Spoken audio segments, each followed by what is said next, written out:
blaze makes most of us think of distant wars, but there's a new breed of mini spy plane that may soon be operating in your city, on your block, over your backyard.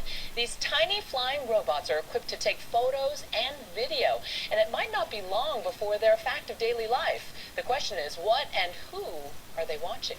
Here's ABC's Jim Avila. It's an engineering marvel, a pocket-sized hummingbird drone that can hover, do a flip, and transmit everything it sees and hears from a camera microphone in its throat. This micro spy plane is the smallest of an entire new industry of domestic spy planes, soon available to anybody willing to pay, from the news media to law enforcement to the weather service, and yes, even realtors.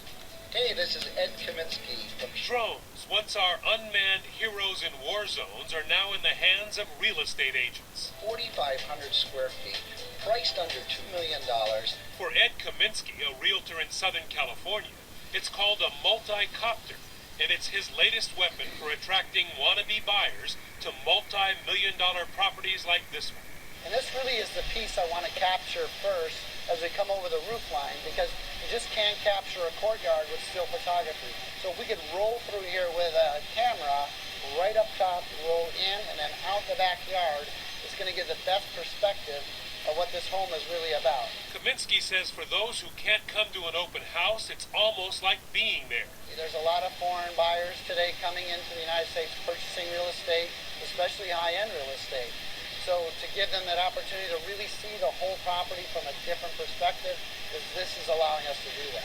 While Kaminsky says this 3-rotor helicopter only captures private homes with the homeowner's blessing, its potential to see without being seen has some worried about privacy issues. Right now, there are basically no rules that restrict, from a privacy point of view, how these things can be used. What we don't want to see is them being used all the time for mass surveillance for no particular purpose. The media is already using drones. The Daily, an internet news site, calls theirs the Daily Drone.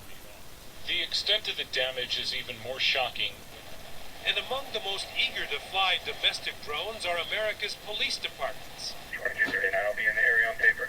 Mesa County, Colorado Sheriff's Deputy Derek Johnson has a rare secret weapon in his patrol car, and when the call comes to unleash it, I try to stop whatever I'm doing as fast as possible and go and deploy this little guy. It's a 3-rotor, 10-pound infrared camera-carrying helicopter drone that takes just moments from carrying case to flight. It's controlled by 2 joysticks and can hover for up to 15 minutes over a crime scene, providing backup for SWAT teams. These are our 2 deputies that are, trying to conduct this search. Like it did when a stabbing suspect went running into the brush by the railroad tracks. Kind of an insurance policy for our officers who are approaching this person that can't see it. They're easy to fly, similar to a video game. These sheriff's deputies learned at a 2-day seminar. That means you have control. So I have the stick. You have the control, yep. Even I could keep it aloft, flying over the police parking lot at about 70 feet. And Mesa County has a more sophisticated fixed-wing drone, too.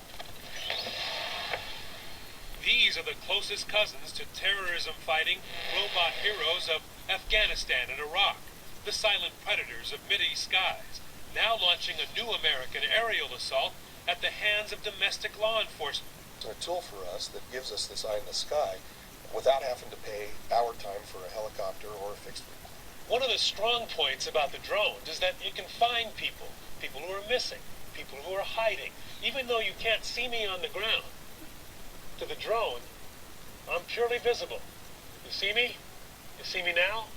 The FAA has issued nearly 300 permits, many for law enforcement use, and is developing new rules to address the second controversy over unmanned drones, flying over busy domestic airspace, safety.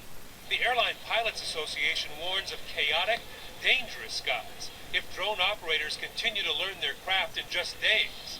They want full pilot training. Without that, there's a potential to have a drone run into an airplane. Making the new domestic drones as unintentionally dangerous to Americans and their privacy as they are intentionally lethal to terrorists overseas. For Nightline, I'm Jim Avila, reporting from Grand Junction, Colorado.